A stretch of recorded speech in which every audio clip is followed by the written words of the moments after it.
আওয়ামী লীগের টানা ১৫.৫ বছরের শাসনামলে গুম খুন সহ যত মানবতা বিরোধী অপরাধ হয়েছে জাতিসংঘের মাধ্যমে তার পূর্ণ তদন্তের দাবি জানিয়েছেন বিএনপি মহাসচিব মির্জা ফখরুল ইসলাম আলমগীর। একই সঙ্গে গুমের শিকার প্রতিটি পরিবারকে রাষ্ট্রীয় ভাতা দেওয়ারও আহ্বান জানান তিনি।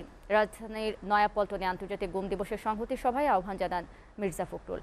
আর দলটির স্থায়ী কমিটির সদস্যরা বলেছেন, বাংলাদেশে গুমের প্রবর্তক শেখ হাসিনা সরকার, তাই গুমের সাথে জড়িত ব্যক্তিদের চিহ্নিত করে বিচারের আওতায় আনার দাবি জানান তারা। তাইফুর রহমান তুহিনের প্রতিবেদন। গুমের শিকার ব্যক্তিদের স্মরণে আন্তর্জাতিক গুম দিবস উপলক্ষে নয়াপল্টনে দলের কেন্দ্রীয় কার্যালয়ের সামনে সংহতি সভা করে বিএনপি। দীর্ঘদিন ধরে গুমের শিকার হওয়া ব্যক্তিদের পরিবারের সদস্যরা জানান তাদের কষ্টের কথা। ভারাক্রান্ত হৃদয়ে কান্না জড়িত কণ্ঠে সন্ধান চান তাদের স্বামী, সন্তান, কারো বাবার।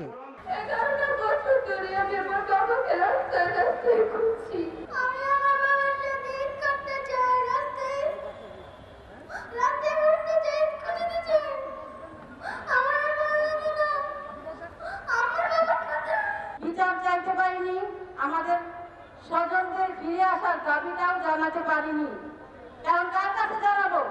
যারা এই গুমের নেপথ্যের নায়ক তাদের গ্রেপ্তার করে বিচারের আওতায় আনার দাবি জানান দলের স্থায়ী কমিটির সদস্যরা।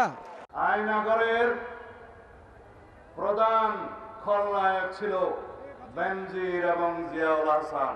জিয়াউল হাসানকে গ্রেফতার করা হয়েছে, এমন ভাবে তাকে ইন্টারোগেশন করা হোক আগামী 2-3 দিনের মধ্যে তার নেতৃত্বে বাংলাদেশে যত গুম খুন অপহরণ হয়েছে তার তথ্য দিতে সেজন্য বাধ্য হয়। শেখ হাসিনা ক্ষমতায় থাকার জন্য অনেকগুলো একটা সার্বিক প্রকল্প করেছে, গুমের একটা প্রকল্প করেছে। এই প্রকল্পে যারা জেনে শুনে চোখ বন্ধ করেছিল, জেনেও না জানার ভান করেছিল, দেখেও না দেখার ভান করেছিল, তাদেরকেও সামনে আনতে হবে।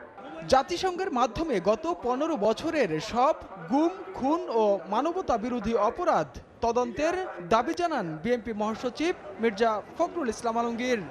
আইন শৃঙ্খলা রক্ষাকারী বাহিনী রাষ্ট্রীয় যন্ত্রকে ব্যবহার করে তাই ভয়াবহ মানবতা বিরোধী যে অপরাধ, সে অপরাধ তারা সংঘটিত করেছে।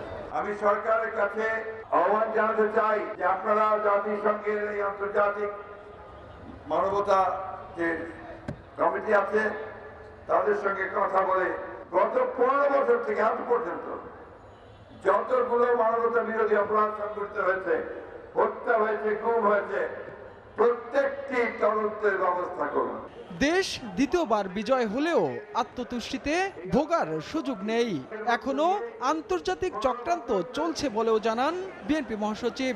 এখনো দেশে বিদেশে ষড়যন্ত্রের অভাব নেই, অপেক্ষা করে আছে কখন সুযোগ পাবে, সেই সুযোগে তারা এই স্বাধীনতাকামী মানুষের উপরে আঘাত করবে।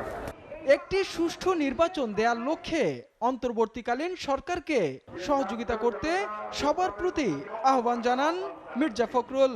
আমরা চাই যে অন্তর্বর্তীকালীন সরকার অতি দ্রুত তারা এই গণতন্ত্রে ফিরে যাওয়ার ব্যবস্থা করবেন। Taifur Rahman Tuhin, SA TV, Dhaka.